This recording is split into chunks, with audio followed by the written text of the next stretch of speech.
Canadian Style Hunter, and today I am very happy to be with Mike from Hecs Clothing.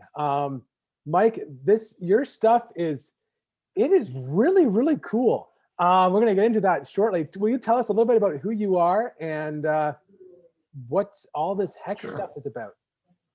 Sure. So first off, I thank you for having me on. Always enjoy, meeting new people and talking about Hecs with hunters out there. So, basically, my name is Mike Slinkard. I'm the president and founder of Hecs LLC. And what we are all about is basically getting closer to animals. I'm a lifetime bow hunter. I've been bow hunting my whole since I was a little kid. I also shot professional archery for a few years as well. So archery has kind of been my life for pretty much my life, right? So anyway, Hecs is all about trying to get closer to animals, and in my instance, I like to get closer because I'm a pretty good shot when they're close enough. So anyway, just to get closer and try to take more animals. But it's a really interesting technology that started out literally by hunters trying to figure out why animals act the way they do, and why it is when you get in close to an animal, even if all the conditions are right, we've all seen it, it's usually not very long and that animal's body language changes and he starts to realize that something's not quite right. And usually it's not too long and they're getting out of there. So that was a question that has been on my mind for a long time. And back in 2005, we kind of started doing some research and trying to figure out what this is all about, and sort of almost by accident stumbled upon the Hecs technology and what's actually causing these reactions. And so believe it or not, it's actually the electrical fields that are emitted by all living beings. Electromagnetic energy is one of the basic elements of the universe. And so it shouldn't really surprise us that that force is something that really is something that a lot of animals can pick up on, and really in a lot of animals it's how they tell what's living and what isn't. So it's been a kind of an interesting journey. Seen as the craziest guys on the planet for a while, but you know what, we've been around since 2010 and it's growing well now. So yeah, it's really cool. It's, to be honest, I've been fascinated by this, and I've done a lot of reading on your stuff, and I mean, I'm sure you've dealt with a lot of it. Some people are like, this is nuts. And other people are like, they won't go outside without it on, and everything in between. Yeah. But I definitely know what you mean, being out there in the woods and seeing how animals react. And especially, it seems, at least in my experience, the more mature animals, and maybe they're mature because they have a heightened sense. But there's one buck, I finally got him last year, but been hunting him for 3 years. He was really old. And just every time I saw him, he just knew there was something there. You'd see him walk along and he'd get there and the wind would be the right way. He couldn't see me. Every time he'd stop. So there's like a tree between me and him. And you just tell, he just knew something was going on. And almost like the mythical creatures, the big ones, they just seem to have this heightened awareness of what's going on in their world. And so is that kind of what, from the kind of thing, that's kind of what got you on this journey to discover? It is, yeah, very, very much so. Like I said, my grandfather and my uncle were old-time cattle ranchers. I grew up in very rural Eastern Oregon, so I've been around animals in close proximity basically my whole life. Not only wild animals, but cattle and sheep and everything like that as well. And going way back, my grandfather was a real big horse guy, and he was always, I remember him telling us this, he said, that horse knows what you're thinking, whether you think he does or not. And he talked about, staying calm, keeping your heart rate down, all that kind of thing. Well, keeping your heart rate down also keeps your electrical impulses down. So the calmer that you can be, the less electrical, output that you have. The heart is a very big producer of electrical energy in your body, and anybody that's in the medical field can tell you about that. But the faster it beats, the more it puts out. The other interesting thing is everybody has their own electrical field. So not everybody's the same. We actually have meters that we can measure people. And when we do trade shows or retail shows, we do this a lot. It's super interesting because everybody has their own electronic signature. And some are a lot higher than others. And it's interesting that usually the guys who are the most successful, particularly bow hunters, super successful guys, most of the time, if you put it on the meter, they're very low reading.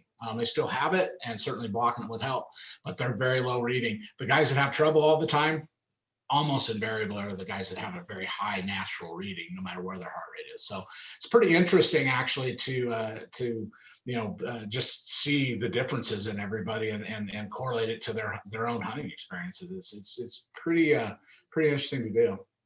Yeah, no, I find it fascinating. I think as a saddle hunter and mostly the show geared to saddle hunters, we're typically gearheads and gear junkies and always looking for something to improve our hunting style and our success rate and stuff like that. And that's what's really, again, drawn me to you and to Hex. Can you explain a little bit just how does this work? I mean, to me, it makes sense. The electrical field that we all have, I mean, that makes sense. It makes sense that animals can detect that, and especially the ones that are mature and have made it to that age where they've learned how to be, to pick up on that. Some of the young dumb ones, well, they don't know, they just walking through the woods. But the ones that have lived, they've honed in and they've sharpened that skill. So yeah, how does this work? How did you come up with it? Okay, well, so as far as how it works, and to back up, you're exactly right. The more experienced the animal, the more benefit you're going to see, because it's just simply the more experience that they have. When they get that sense of the electrical field, and something bad happens, a big buck's going to remember that. He might have been a little buck when that happened to him, but the older they have and the more experience they have, the more easily it is for them to recognize it. Also, interestingly, some species actually see these fields visually, and it's very well proven scientifically. So all birds see it visually. So like when we're hunting turkeys or waterfowl, we've always, everybody knows that those animals can see movement extremely well. Well, what we know now is that they pick up on that electrical field. So if the movement has an electrical field that's associated with it, they immediately know they need to pay attention to it or fear it or whatever. Take that electrical field away and you can get away with silly movement. Like for instance, wild turkey season, it just got over here. Being able to get to full draw on the ground 10 yards away when a wild turkey's looking at you is pretty much impossible. Wearing Hecs, it's not. I've shot about 40 of them doing that, sitting out on a chair without a blind or anything. So it's really a cool thing, but it's like I said, different animals sense it different ways. But how it works is if you look at our fabric, it actually has a grid. And I actually have a piece of our fabric here, and I can show everybody kind of what this is. But if you look very closely, you can actually see the black grid in that fabric. That's electrical conductive carbon yarn, and it's woven in a specific grid pattern, size and shape to block the wavelength of energy that's coming out of the human body. So basically, real simple terms, it works just like your microwave oven door does it. The microwave oven door has a grid that is specifically shaped and sized to block the microwave. Ours is made to block what we're trying to block. In our suit, it's actually held in capacitance, and it grounds out every time you touch ground. So it's real simple, proven electrical processes that we use. It's more or less a Faraday cage for your body in real simple terms. So that's how it works. But how we came up with it, like I said, I've been around animals a long time. We've always known that the sixth sense that everybody talks about, it really truly is a sixth sense. Sharks and rays, it's classified as a sixth sense with them because scientists understand the ampullae of Lorenzini, which is a really highly developed electrical detection mechanism.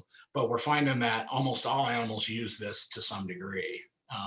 And it's also how we actually made the connection was studying how animals navigate and how they use the extreme low frequency electromagnetic field of the earth to travel distance, whether it be a caribou traveling across the tundra or a goose flying from north to south, all that kind of stuff, and they'll come back to the same place. We know that they're using that electrical field, the electromagnetic field of the earth to navigate. That's how their internal compass works. Well, the interesting thing is that what all living beings put out is also an extreme low frequency field, very, very similar to that. And so, that was the aha moment for me when I said, okay, if they can navigate with this, why couldn't they use it for other things? And the truth of the matter is, yes, they can. So by blocking that, it just gives you an advantage. You can't get out of the way.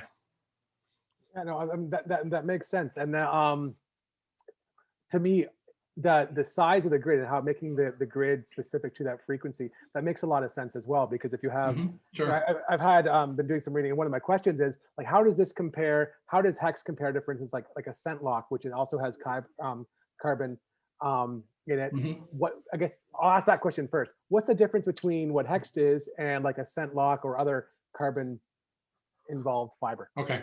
Well, first off, Hex is an Ascent control product. And yes, all carbon will absorb scent, but we're not making a scent control product. So that's the main thing. But the other thing is, so like Scent Lock or some of the other scent control products, it's granulated carbon. It's not an interlocking, and conductive surface. So to block the electrical fields that we're trying to block, it's very specific. You need to have it a specific grid pattern size. It also has to be the right conductivity as well. So we do things for the aquatic market with wetsuits and things like that.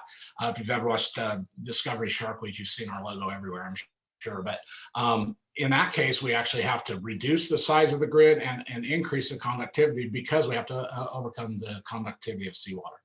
So it's really specific to the atmosphere that you're going to be using it in and the exact the exact wavelength of energy that you're trying to capture. So yeah, Scent Lock, it's not conductive. It's carbon, but it's not a conductive yarn that's in an interlocking pattern. So it's not really going to do anything for your electrical field. No, that makes sense. Definitely. The next question along that is, because the grid is specific, again, to block a human energy field and the needing to be ground, does it make a difference if you're, for instance, like in a tree as a saddle hunter? We're not sitting on a ladder stand, we're on a essentially a telephone pole. I mean, it's not, but electric pole, we're up. Yeah. So is there the same benefit? Are we still grounded the same as if we're sitting on the ground?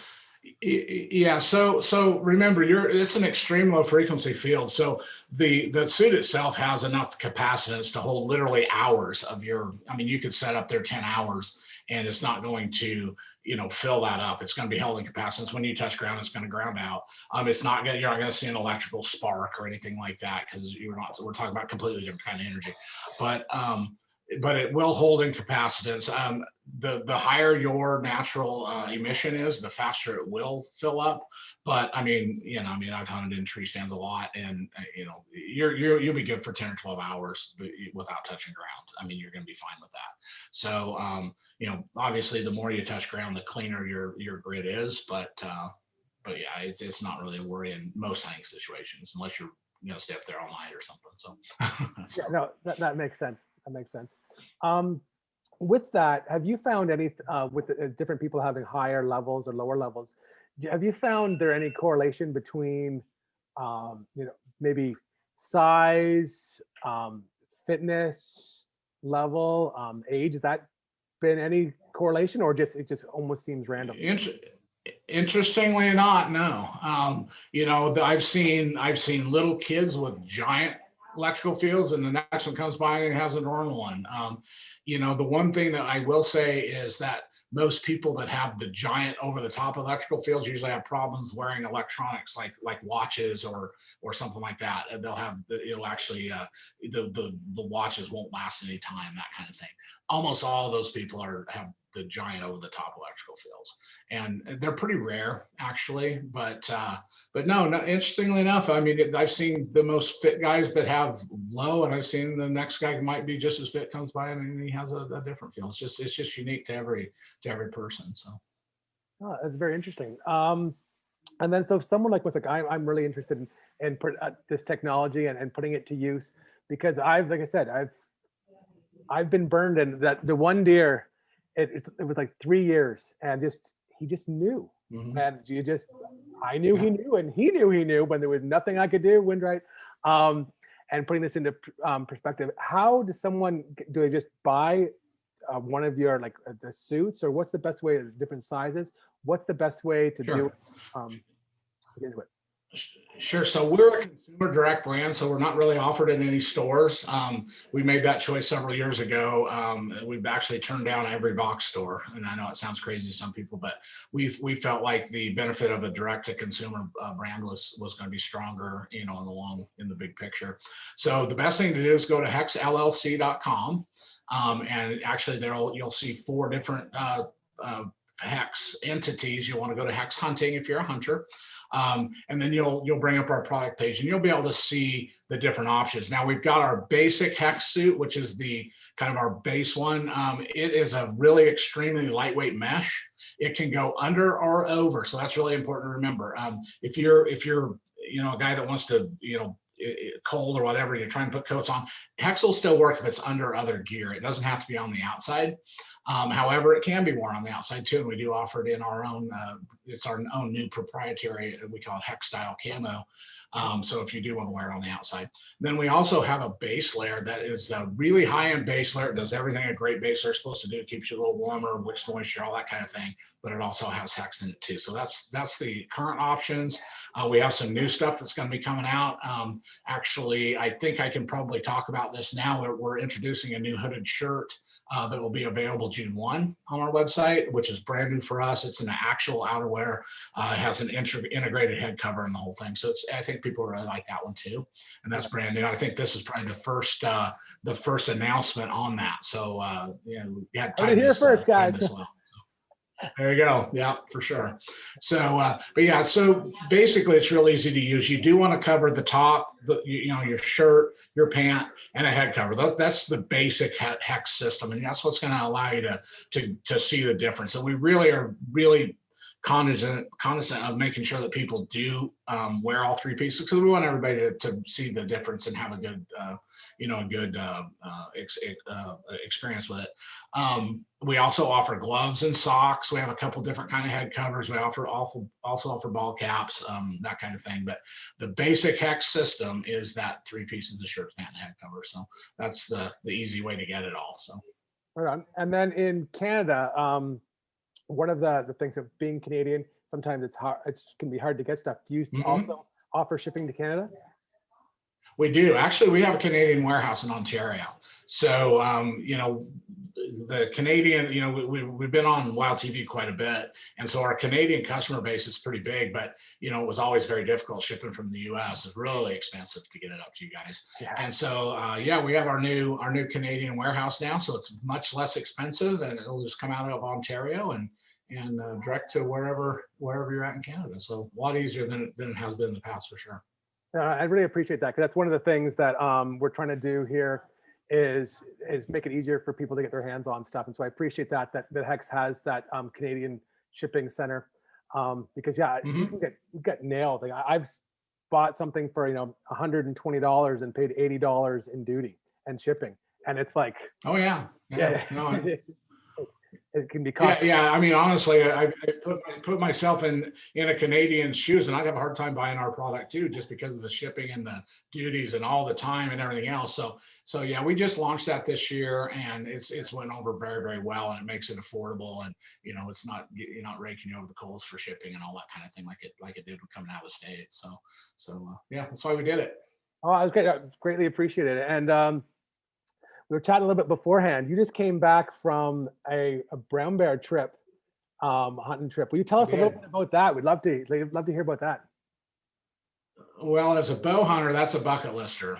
You know, I've hunted all over the world, been super fortunate. I've been to Africa 3 times, but the big brown bears have always been the ones that are, you know, sort of on my want to do list. So I actually booked this hunt with Kavner and Julian, an outfitter up in Alaska on the peninsula.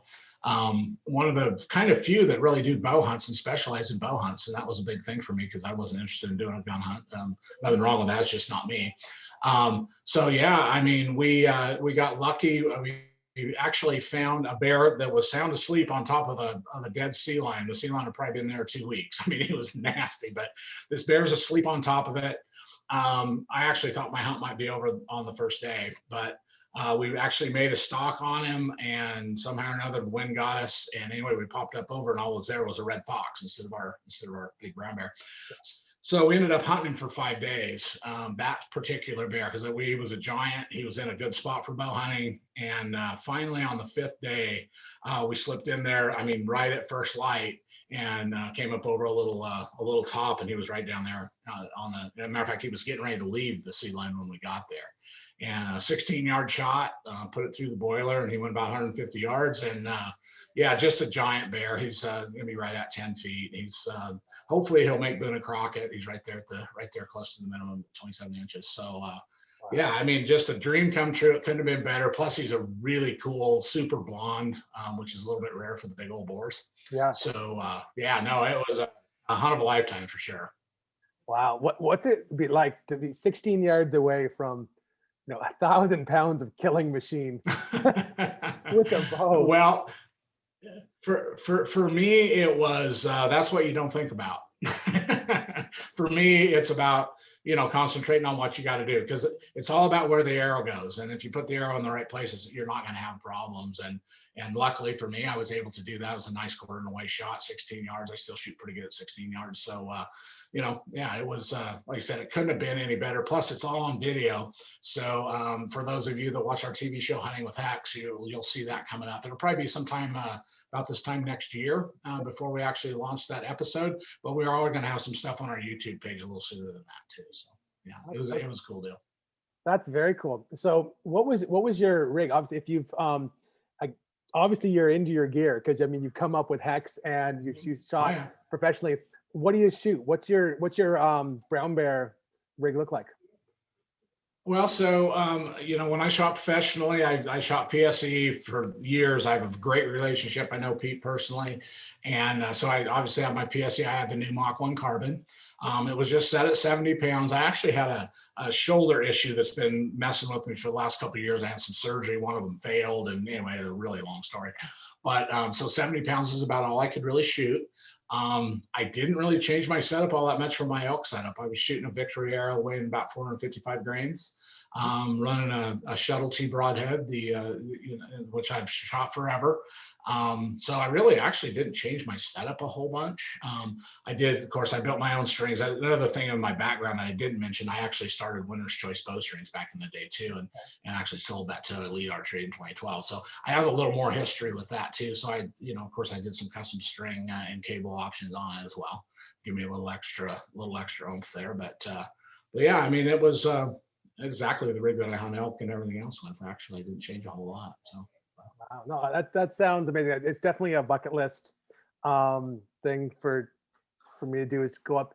Just hunting, bow hunting in Alaska. It doesn't matter what you're going for, but brown bear would be incredible. Yeah. Doing elk, being up there, it's just amazing. What is one of the coolest experiences that you've had wearing your Hex suit and being out in nature? And I'm sure you have a lot of them, but what's one or two that stand out? And just being able to get, like you said at the beginning, get close to nature. Because I love that. I love being part of nature, not just in it, but being part of it. So what are one or two stories that stand out to you? Well, I mean, like I said, I do have a bunch of them, and it's cool. I mean, you kind of get what I call the tree's view. So if you're a tree that lives there forever, this is what he sees all the time, because he's there. It's probably, gosh, there's been so many. I mean, I've had elk stick their head in a blind literally and sniff my camera lens before. The bird stuff has probably been the most surprisingly over the top. Like I said, being 5 or 10 yards from a wild turkey, and he's in full strut looking right at you, and you draw your bow and he's still in full strut when the arrow hits him. That's pretty interesting, because that's just stuff that never happens. Even my brown bear thing, I mean, we came over, we were right completely on the skyline. There was 3 of us. There was my guide, my camera guy, and myself. All of us, of course, wearing Hex head to toe. And the bear looks up at us. Now, mind you, we'd actually hunted him for 5 days, and we actually had another blown stalk earlier where the scent got to him. So he knew he was being hunted, and he literally looked at us at 16 yards and turned and looked the other way. and took a couple more steps. I actually had to reposition because I had a rock that I needed to shoot around. And he looks back up at us, looks the other way. And when the arrow hit him, he was actually looking out across the ocean. So that was a pretty cool experience. It was obviously the most recent, but just having, and that's what you see. I mean, they just don't recognize you for, being a living being. A lot of times you can just get away with a lot more. You're not invisible. Sometimes you feel like you are, but by taking away that field, that's how animals actually, that's the confirmation that they're looking or close to something that's living. And you take that away, it's a confusion thing. It really is. I've even seen things with my own dogs. Originally, my own dog was the very first thing that I ever saw the Hex effect on. Was my wife had a little Pomeranian, like a lap dog. Yep. I'm sitting there putting my boots on and had Hex on underneath at that point because the original prototypes were white. And I'm putting my boots on. Usually I have to kick her out of the way because she's always trying to, get. She was laying across the room and just sat there looking at me like she didn't know what she was looking at. And at the time it was like, whatever. But now it's something that we see a lot. And a lot of people that first use Hex, they'll see differences with their own dogs. And we've never heard of an aggression, but certainly a recognition factor for sure. So it's one of those things. It's went a long ways. We're still learning about it, which is the cool part. It's probably the funnest part actually is learning about it and seeing, kind of pushing those limits and seeing what you can really get away with. But it's definitely an advantage, there's no doubt. That's very cool. That's I've done a number of these interviews with some different people, and one of the things that the reason I started doing this is to learn more myself and share that. But like I said before, I love feeling part of nature rather than sitting in nature, because there's times where actually earlier this week I was out turkey hunting. We still have until June 1st, and this one old Tom at the place I hunt, he knows something is up when I'm out there. And I had the other day, I had a feeling I was sitting in nature. I wasn't part of it. He knew something was going. I was still all covered, everything was good, but I felt like I was in nature and not part of it. And there's been other times I love the feeling of feeling like you're part of nature. You're in there and the deer are feeding underneath there, or see like a fox and the kids like just playing and just totally just nature being nature and being able to observe it. I love that. And so I love that your product helps that happen, because hunting is great. It's amazing, but and harvesting an animal is great, but being part of nature to me was one of the most rewarding things and more rewarding experiences. So I am very intrigued and looking forward to putting this to the test in the field, as it were, this summer with my dogs and goats and cows and a whole bunch of animals we have here. But that's great. One other question I always ask everyone is, through your career, both with Hex and hunting and being on the farm with your grandparents, what is a piece of advice that you've received that's made a big impact when in your life, or really stuck with you? One piece of advice that just stuck home. Well, I've been fortunate to know some of the most influential and really truly smart people in archery. I got to hang out with Randy Ulmer quite a bit. Chase Fulcher is another super slammer. Bob Throm, a good friend of mine. So I mean, I've got a lot of advice, and probably the biggest one, and this actually I believe came from Randy first. I've heard other places too, but when you're in the moment and the scene's playing out and you realize you're going to get a shot and all that, enjoy that, because once you turn the arrow loose, that all goes away. So enjoy it. Make sure you enjoy it. Make sure that you take your time and don't rush.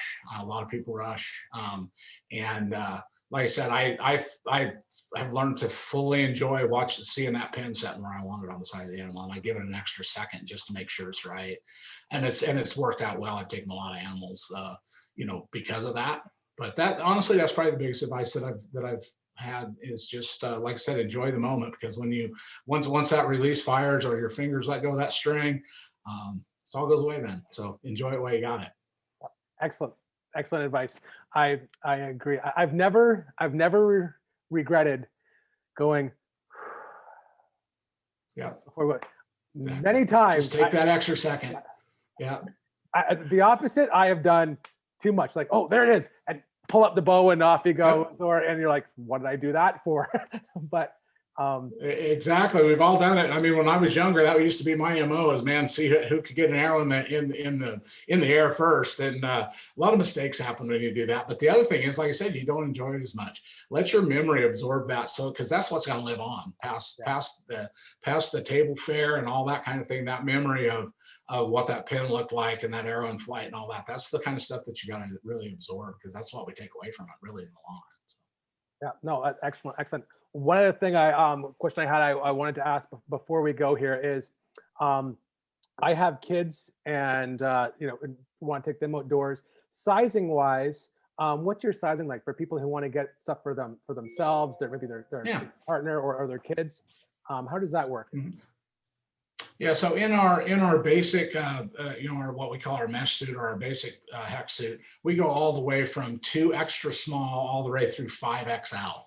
So we have a Hex suit that'll fit pretty much everybody in that one, and then we go through small to 3XL on our or actually, I'm sorry, we go to XX small to 4XL now on our base layer. So pretty easy to get for most people.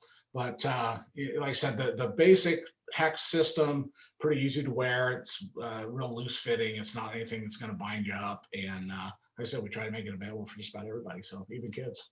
That's great. That's great. Awesome. Well, Mike, thank you for your time today. I appreciate it. And again, everyone, remember, take your time, enjoy the moment, be part of nature, and make those memories out there. Absolutely. Well, thanks for having me, Steve. I appreciate it. Thank you. All right, thanks.